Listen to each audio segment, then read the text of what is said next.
Hello, introverted entrepreneurs and leaders. I am Patience Ogunbona, and I'm here to guide you on a transformational journey.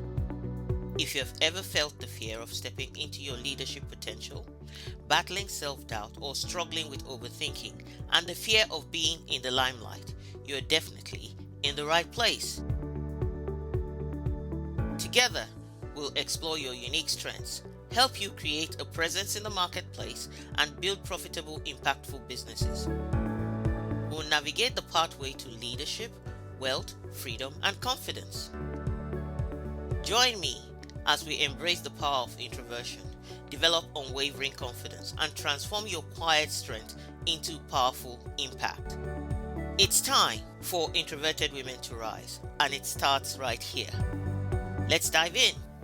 Hello and welcome to Quietly Confident Introvert Podcast. I'm so glad you're here today. And on today's episode, which is episode 4, I'm excited that we're making this journey. I'll be talking about confidence boost for introverts, how to harness the power of one. So basically, confidence is in the title of this podcast. And my intention is to focus in the first few episodes on talking about confidence. There's a tendency in the coaching world to talk a lot about focusing on yourself. This can make some people uncomfortable because obviously focusing on yourself can feel a little bit like selfishness. However, it's so important to understand that you cannot give what you don't have. So, therefore, focusing on yourself can be done in a way that is strategic, that makes you feel right, that makes you feel comfortable. And today, therefore, we'll be talking about the power of one. How can you harness the power of one? That one is you. So that's what I want to talk about on this podcast today. If you have been listening for a while now, or you have been joining me in the first few episodes, welcome and thank you so much for being a part of this journey with me of empowering introverts to build their confidence and step out and be their best self. The first thing, in terms of how do you develop your confidence boost by harnessing the power of one, like I said, one is yourself. So let's talk about the very first thing. Straight away, we want to talk about self acceptance and how that plays a part in helping you to boost your confidence. With increasing self acceptance comes self actualization. Like I said in the introductory part of this conversation we're having together today, you cannot give what you don't have. Therefore, it's important to accept who you are as an introvert because that acceptance would lead to self actualization. In a spiritual sense, because as if you've been following me or maybe in my intros, you would know that I'm a spiritual person and faith is one of my top 3 core values. So I tend to lean into talking a lot about faith. And in many of my podcast episodes, you would hear me reference a lot of things about faith because for me to be authentic, I have to be sharing the things that have made a difference to my life. So, in terms of self acceptance, when you accept yourself, you're basically accepting the intentionality of your creation, whether that be your strengths, your flaws, your quirkiness, your weirdness, whichever way you want to call it. You are actually accepting that intentionality of being created. In the case of, for me, my faith is by a higher being, by God. Loving yourself, therefore, and accepting yourself is an act of gratitude. And most importantly, gratitude would help you to harness that power of one because you'll be able to accept yourself for who you are. And once you accept yourself, again, the good book says, love thy neighbor as yourself. That's why it's so useful to start with accepting yourself because when you love yourself, then you know how to love other people. You know how to accept other people for who they are and what they bring to the world. It's important to love yourself. When you love yourself, you nurture yourself. And when you nurture yourself, you increase the level of self acceptance. Yeah, there's this saying that what comes first? Is it the chicken or is it the egg? I'm not sure is that important. What's important is that the chicken cannot exist without the egg, and the egg cannot exist without the chicken. What does that mean? That means that if you don't nurture yourself, you cannot accept yourself. And if you don't accept yourself, you cannot nurture yourself. So that's why it's so important. The first step in being able to harness the power of one so that you can increase and boost your confidence is self acceptance.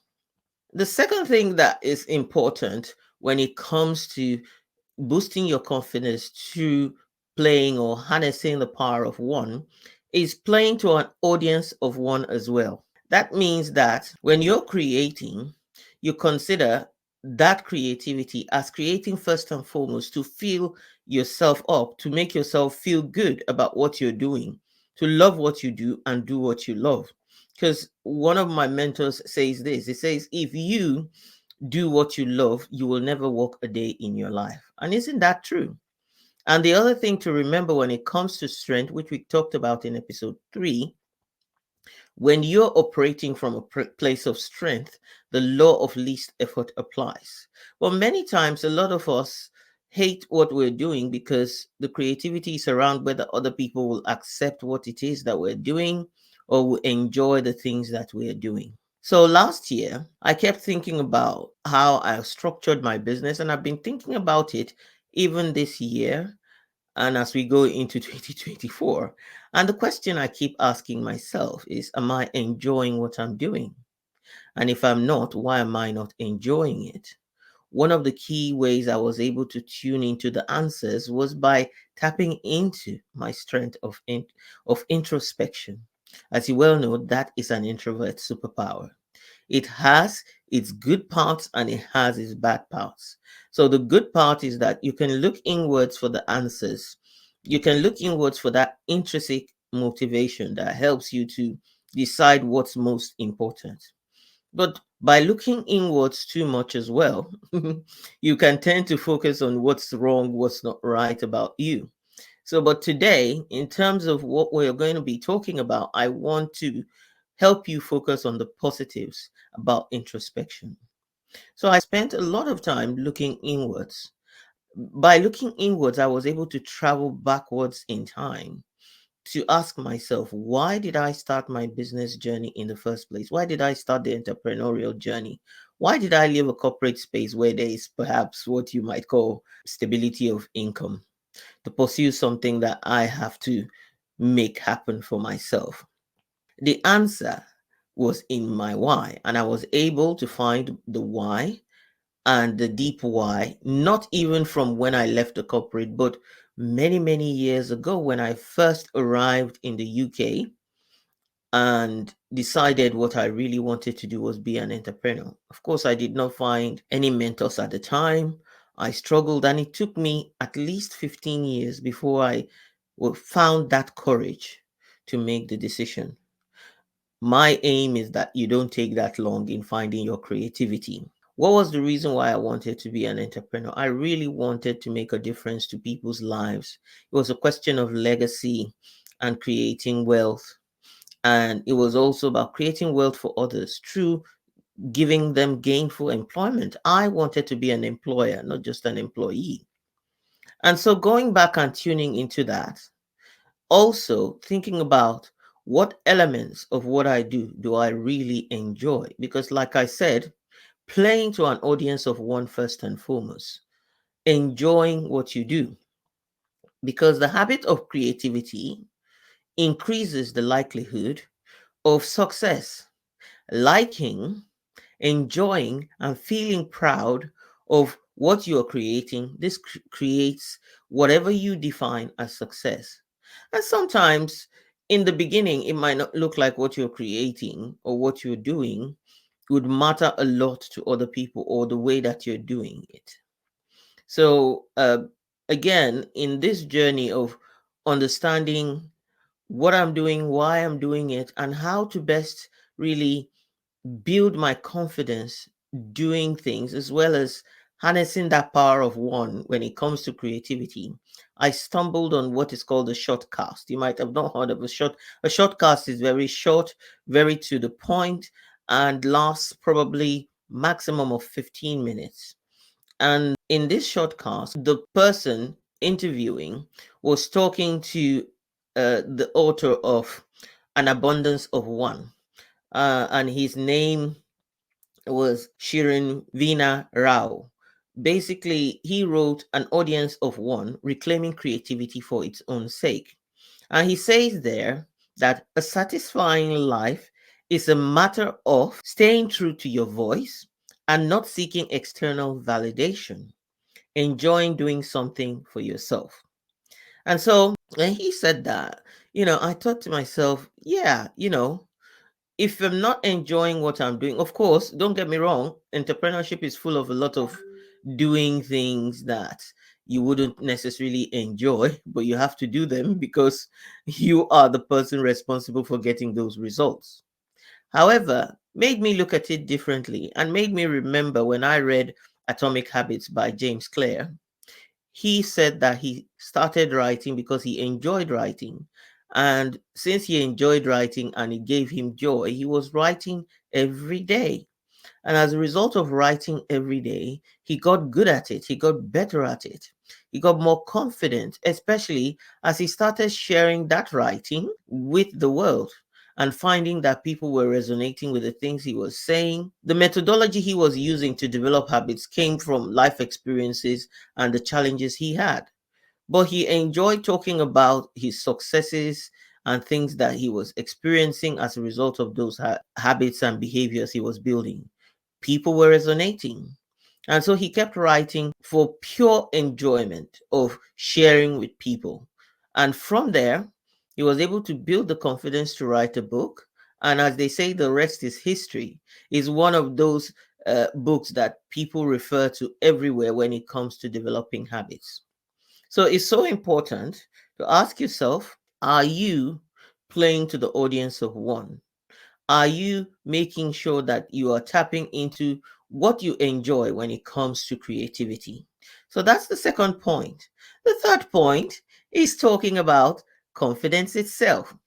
So, again, just to share with you, my audience, I'm writing a book. I'm in the process of writing a book, and it's all going to be talking about my framework, in particular, the aligned introvert method, but it's going to dive deep into other little frameworks that I use on the journey to help my clients.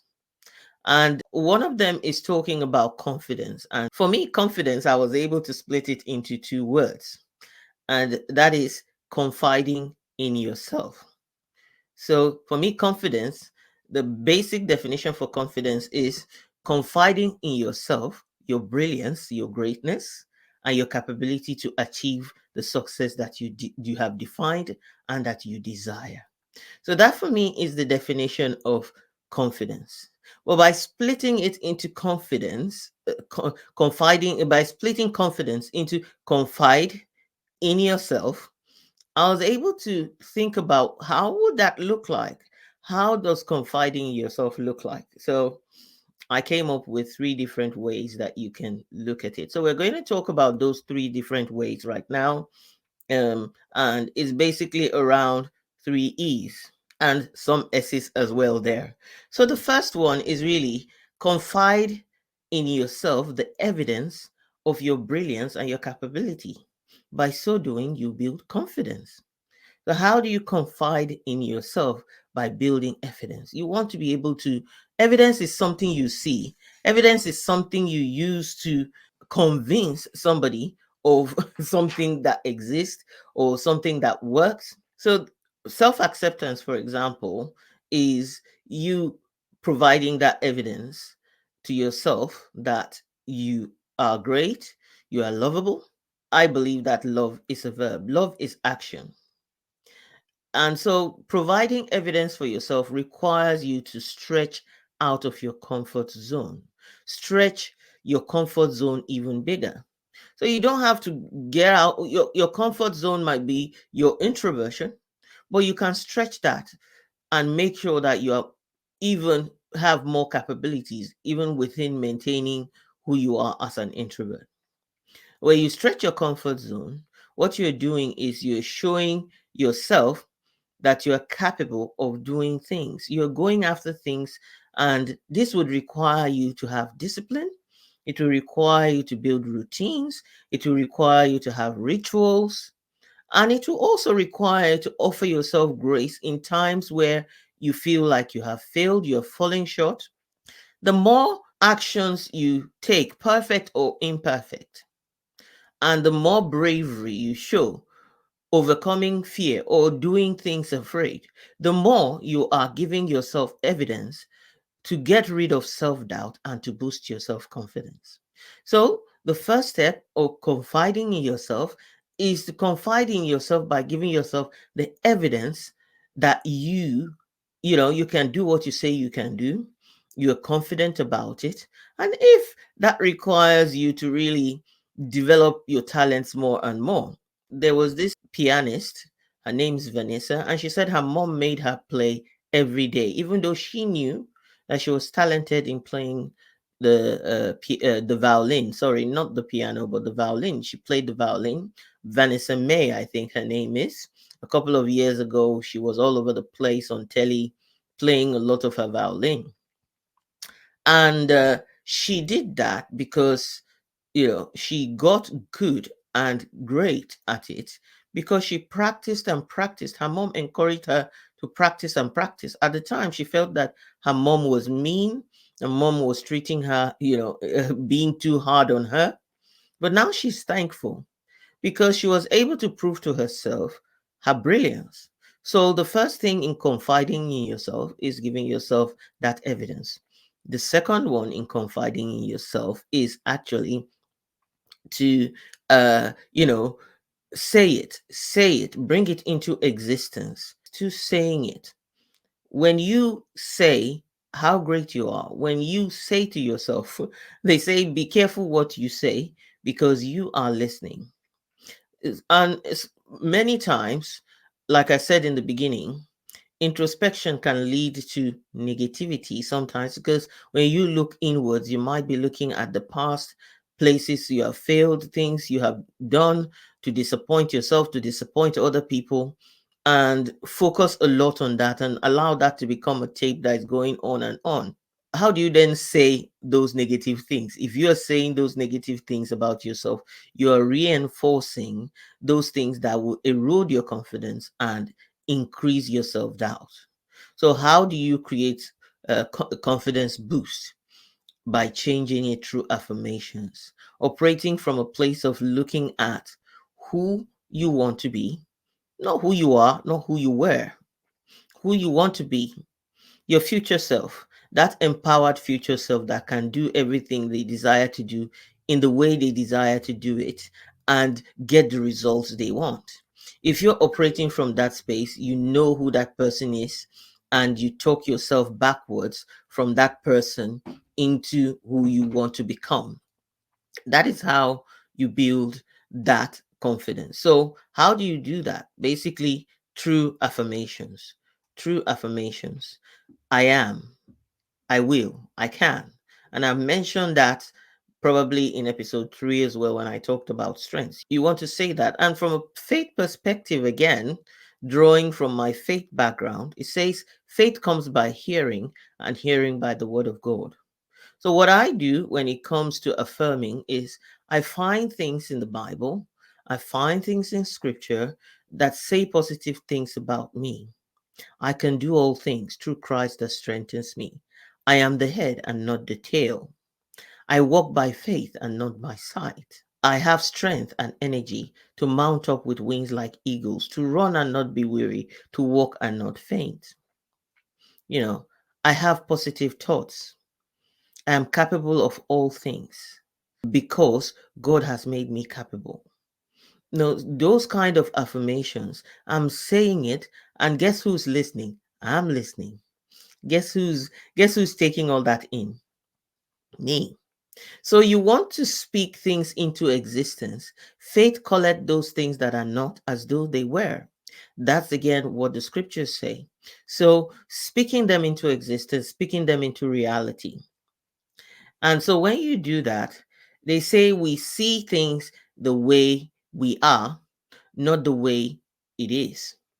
Therefore, if you want to change how you see things, you have to speak into existence how you want to be, right? That's very important. The third one is to confide in yourself the excellence of you. How do you do that? By celebrating yourself. The more you celebrate yourself for the things that you do, for the efforts that you make, you might not feel that you can always celebrate yourself. Obviously, sometimes, you do things and they're not the right things. You're disappointed in not keeping your promises to yourself. That's fair, that's fine. But how does that help you if you focus on that, right? So, what you want to focus on is what are the things I did well? In my experience, a lot of introverted women shrink back, downplay the things that they're good at because they're focused on maybe the mistakes that have happened or the things they haven't done very well. So, like I said in the past, it was the catalyst for me creating my Win Your Day journal and helping people develop that attitude of celebrating themselves. So, you want to be able to confide in yourself your excellence. You want to convince yourself that you're great, you're good at what you do. And how would that work? It will boost your confidence a lot. You're playing to the power of one. You're harnessing the power of one. Before you try to convince other people to celebrate you, you have to be willing to celebrate yourself. One way of celebrating yourself is to be grateful for every little step that you take, for every action that you put in place, and the things that you have successfully been able to do, the promises you keep to yourself. And when they say gratitude increases altitude, and once you have increased your altitude, guess what? You feel more confident about who you are and what you can do. The other thing is that when you're celebrating, when you're being grateful, when you're rejoicing about something, it's difficult to be sad, right? Because you will get to release the happy hormones, which are like dopamine, endorphins. You release those things. I realize that sometimes no matter how hard things are, if I jump on a treadmill and I get that workout and the blood pumping, it releases the hormones, the dopamine that I need. That lifts my mood. Then I come back and I even harness that even more by putting it in my journal and said, "Yay, I did 30 minutes today. I did 30 minutes on the treadmill today. I kept my promise to myself of going for an exercise. That makes me great. That makes me good. That makes me a strong, disciplined person." Allowing myself to celebrate that, even though it might not look like a big thing to other people, is acknowledging the fact that I have come a long way. I'm acknowledging my progress. I'm acknowledging my journey. They say the success is in the journey, not just in the destination. Therefore, I'm doing that in order to be able to celebrate and give myself evidence, convince myself of my own greatness, my own brilliance. What also happens with celebration is that it helps you to embody success. Yeah, you just don't talk about success, you embody success. And you embody success from a place of how you have defined success. And therefore, what happens? You create attractiveness. You might have heard of the law of attraction. You create that attractiveness for yourself. And the more thankful you are, the more you keep saying thank you, the more you find things to be thankful for, the more you attract those things you're thankful for into your life and attract the right people who share the same kind of spirit, the same kind of enthusiasm. I'll give you an example. I didn't want to go networking recently. I really, really didn't want to go. I was feeling very low, but I decided that even if it was for one day, I will go for it and I will embody that person that loves to meet people, loves to connect. So as I walked up and found the courage to go, I got there And I really felt celebratory about it. I said to myself, well done, Patience. You did it. You got here.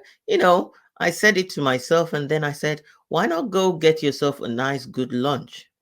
And so I went, I got myself nice, good lunch, and I sat down and I had a nice meal before walking into the space because it was a show and I was going to like see things for myself, network with other business owners, and learn a lot about, different stalls and see whether I can get some collaborations as well. I was walking past and somebody just said, Patience.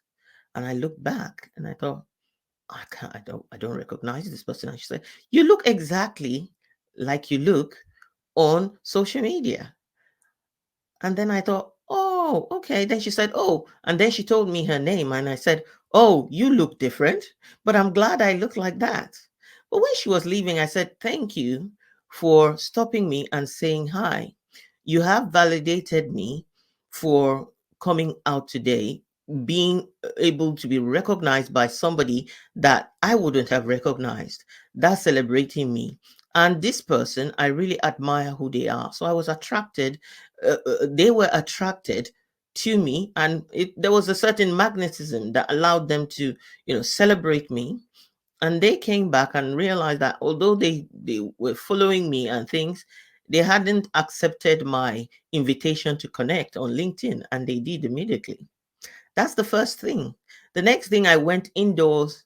I started to chat and talk to one stall holder, and I bought some things off him because they were really nice. And he said, make sure we take a picture. And I thought, really?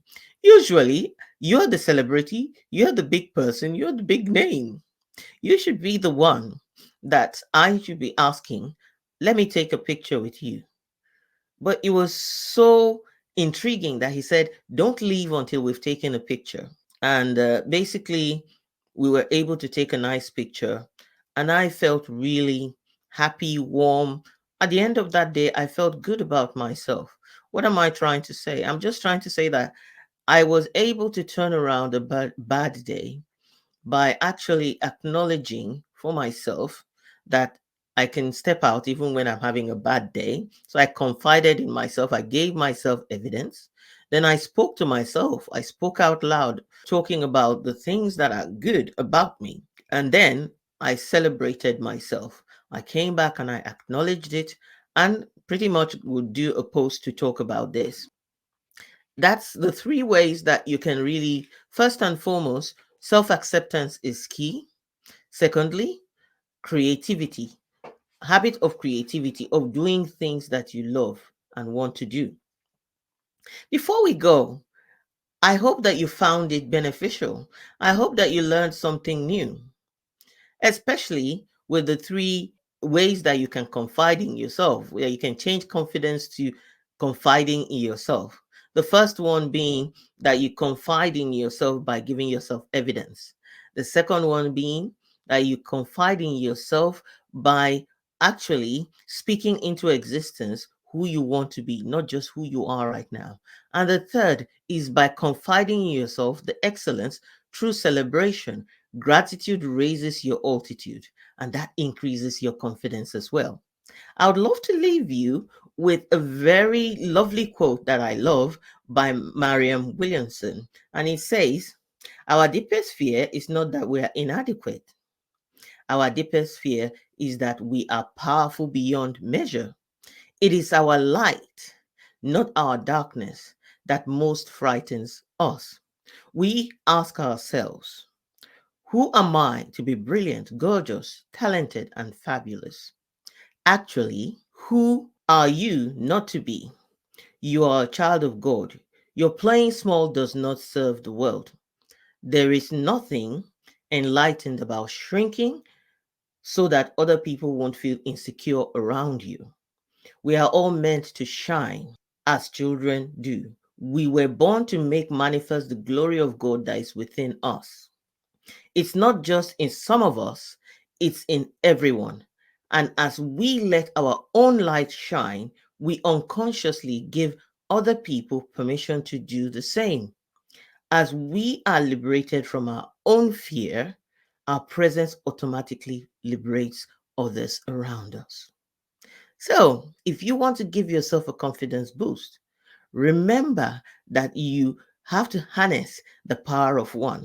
Remember that your introvert strengths of deep thinking, listening, introspection, empathy, just to name a few, are invaluable qualities in business and in leadership. They also come in handy for you, particularly as you find a quiet space to do the work on yourself to be the best version of yourself. Next episode is going to be talking about a step to step guide for introverts to discover their happiness number. I hope that you join me. So until next time, I want to encourage you to own your strengths, trust your journey, and let your inner introverted leader shine. God bless. Thank you for tuning in to another episode of Quietly Confident Introverts. If you found today's discussion valuable, please subscribe, rate, review, and share the podcast with others. Your feedback fuels our mission to empower introverted women leaders. Remember, you can also connect with me, Patience Ogunbona, at The Visionary Introverted Woman, where we are dedicated to helping you discover your inner strength and lead with purpose. Stay true to your vision. Embrace your introverted superpowers, and let's make a lasting impact together. Until next time, stay confidently introverted.